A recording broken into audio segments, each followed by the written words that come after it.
Yo, what's going on, gamers? Welcome back. I hope you guys had a great Christmas today. And right now, I want to talk about the 5 best survivors you should be leveling up first to get their teachable perks on everyone. Now, I chose 5 survivors in specific to cover multiple bases to give you different types of builds and to cover just about anything you need. Whether it be anti-tunnel, anti-slug, getting people off hooks easier, and exhaustion specifically. Now, these are going to be in a bit of an order, but they can definitely be interchanged. The first one I want to talk about is Fengmin. I think she is the first survivor you need to be leveling up. And yes, I do think this over Meg. Reason being, Lithe is a much better exhaustion perk for Chase specifically, and for newer players getting into the game, they're going to have a much easier time using this perk. Min-maxing sprint burst and adrenaline is a very difficult thing to do. It doesn't take too much time to do, but it does require newer survivor players to really try and min-max and macro those perks. Lithe just allows you to vault and you get a speed boost. That's about it. You just have to use it in Chase. It's a very simple perk and allows newer survivors to really get comfortable using an exhaustion perk. The next reason is Alert. Now, Alert lets you see the killer aura for 5 seconds when they do a breaking action. Now, this is just pure and free information that is really helpful for you. Okay, you see them cross the map, okay, and you see them start walking towards you while that happens. Okay, you have time to hide now or get away from whatever you're doing to allow yourself to get a little bit of distance from them. But if you see that they're really close to you, but they didn't have too much of a tear radius because they were still a bit away, now you know they're pretty close, you have to be more cautious. It just allows for a lot of info that you just wouldn't have had otherwise. Next, Technician. Now, Technician in general is a bad perk, but if you're getting into Survivor or getting into Dead by Daylight, it's going to help you a lot by just letting you minimize those missed skill checks. Now, it does take off more of the generator progress, but if you miss those skill checks, you won't be making a noise notification, and it hides the noise the generators makes by 8 more meters. So it is a good beginner perk, but make sure you're hitting your skill checks. Obviously, you're going to miss some when you're getting into Survivor or DBD. Just make sure you're hitting them. Once you can start hitting them consistently, you can take off this perk and you're no longer wasting a perk slot. Now, next is Zarina. Zarina offers you with Anti-Tunnel with Off the Record, but I have another person for Anti-Tunnel too. They're both kind of competing. Now, Off the Record will allow you for 80 seconds of endurance after you get unhooked, but also you hide your aura and you don't leave any you don't make any grunts of pain. So this lasts for 80 seconds. Now it does go away if you do a conspicuous action, meaning there are just different actions around the map, literally basically everything that will take it away. So you basically have to do nothing. Now there are ways to counter Off the Record, which is why I don't think it's better than Decisive Strike, but I think Zarina has better perks in total than Lori, which is why she's being put on this list over Lori. Next is For the People. Now, For the People allows you to transfer a health state to a different survivor. Now, you have to be healthy to do this. Like, you can't just be injured and then go down for them. But it does allow you to transfer your health state to them, and then you're both injured. This works especially well with Buckle Up when they are on the ground. You walk over to them, you heal them up, and now you both have 10 seconds of endurance. That's usually the best way to do this, but it is a very good anti-tunnel perk.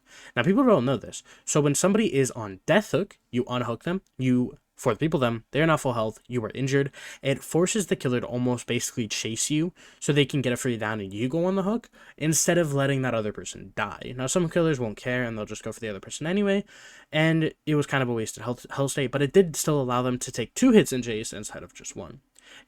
She has 2 very strong anti-tunnel perks. Even then, if you hear a killer coming and they have more hook states than you can just For the People them instead of finishing your heal, and then they're forced to chase you, and then you buy the other teammate time to go just do whatever and hide from the killer. Now, her last perk is Red Herring, which isn't a good perk, which is kind of why she was lower on the points list. I'm not going to show the points list, but it's how I rank them. Now, Red Herring just allows you to do a generator for 3 seconds, and when you go in a locker, it'll allow noise notification on the generator for the killer. Not that good. It can actually be harmful to your teammates if they don't know you have it and you're not in comms with them, but most of the time the killer won't just, like, if they see it's happening over and over, they're just not even going to go check anymore because they'll probably know, or they're just going to go to the other 2 gens because they think you're blowing up skill checks, but you're not even actually at the gen. So either way, they're not really harming themselves by not checking. Next is Kate. Now, Kate has one of the best beginner perks for chases, being windows of opportunity. Now, you don't need this perk the more experience you get, but it is very good for when you are beginning game, even mid game when you're getting to be a good survivor. It's still pretty solid. It allows you to see pallets, windows, and breakable walls within 32 meters. Now, breakable walls, that doesn't really do anything. If anything, it actually has fucked me up sometimes, because I'll think it's a pallet, and then I'll run over there. But anyway, you're able to see the pallets and the windows within 32 meters. And it's just very good to know where to go next, being able to scout your surroundings, etc., connect loops, stuff like that. Next is Dance With Me. Now, Dance With Me hides your scratch marks for 3 seconds after you perform a fast all. Now, it's just good for getting away from the killer. It's usually only good, though, if you're pairing it with other perks like Quick and Quiet or Life, which we already covered earlier. So there is that, but alone it doesn't really do much, because there's nothing else to really mask yourself, and they can just kind of look at you, or they can just kind of go in your general direction. Especially if you don't have Quick and Quiet, they'll know you vaulted. Okay, well, he's more likely going to go that way, etc. Last is Boil Over. Now, Boil Over just makes your wiggling harder. It doesn't actually progress it any further or faster. It just makes you wiggle harder, meaning it's harder for the killer to kind of like strafe back and forth to get you the hook. That's about it. Your wiggle meter does go up by 33% when they drop from a height, but it's not that good, because most killers aren't going to be picking you up and dropping off your height anyway, or if they see you below Boil Over, they'll just take the stairs. Claudet. Claudet's at 4th, because Claudet has a really strong perk I think people don't know about, or at least newer survivors, they kind of just look over it, which is going to be Empathy. Empathy allows you to see all injured survivors within 128 meters. She also has Botany Knowledge, which allows you to heal people 50% faster. Now, it does decrease your charges on medkit, but it does allow you to heal 50% faster, meaning if you see somebody injured, okay, you can go to them, especially if they're on chase, and you just kind of heal them up. Self-care, don't use self-care. I'm not even going to cover it, so people aren't tempted to use it. Next is Bill. Bill allows you to have Unbreakable and Borrowed Time. The reason Bill is on this list is mainly because of Borrowed Time. Borrowed Time allows for people to have an extra 10 seconds of endurance after they get unhooked. This is very good, because a lot of killers do not actually think people have Borrowed Time anymore, and so they'll wait 10 seconds off hook, and then they'll hit them, and they'll still have BT. BT is an incredible perk still. It's not bad at all. It's still a very good anti-tunnel perk. And his other perk is Unbreakable. And that's his anti-slug. It allows you to pick yourself up 35% faster, and once per match you can pick yourself up fully from the ground. It's a very strong anti-slug perk, but there are going to be a lot of times where you're just not going to get value out of this perk, because they'll just hook you. So it can be a hit or miss perk. His last perk is Left Behind, just allows you to see the hatch within 32 meters. Every perk that allows you to do something when you're a sole survivor is just bad. I do have 2 honorable mentions. Jeff is at number 6. Now, Jeff is actually extremely strong. The only reason I didn't actually put him in top 5 was because I felt his perks didn't really cover what the other perks did. His perks are still really strong, and I actually recommend leveling him up, especially if you don't want like a Borrowed Time or Unbreakable. I'd recommend leveling up before him. So Jeff has Aftercare.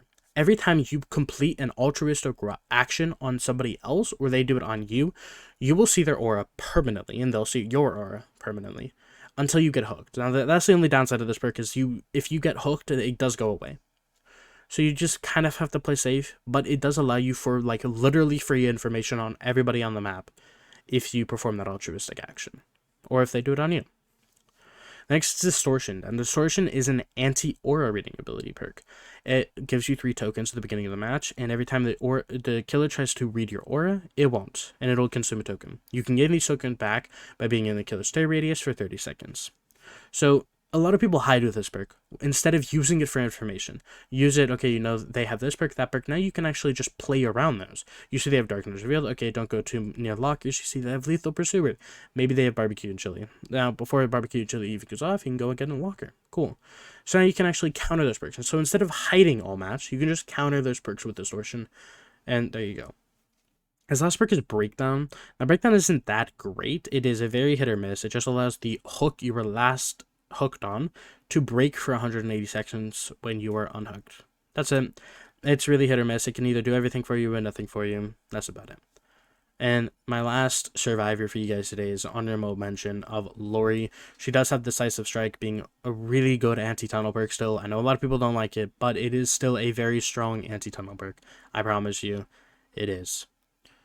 Allows you to stun the killer for 3 seconds after you are picked up first. So it'll be active for 60 seconds after you're unhooked, and doing a conspicuous action gets rid of it. And when the killer picks you up within that time, you can stun them for 3 seconds, being 2 seconds because the animation actually takes 1 second, and then you run away. The only times it isn't good is against Blight and Nurse. That's it. That's about it. Maybe Spirit sometimes, but there you go. That's all I have for you guys today, and I'll put up a few different builds on screen right now, so if you guys want to look at those, copy them, paste them, whatever you want to do with them, there you go. But that is all I have. I hope you guys had a very good Christmas. This should be releasing on Christmas. If it's not, it'll be just the day after. So if it is, then I hope you guys had a great day yesterday, and I hope you guys have a great day today.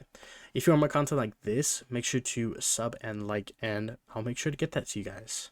And I hope you guys have a good rest of your night. Peace out.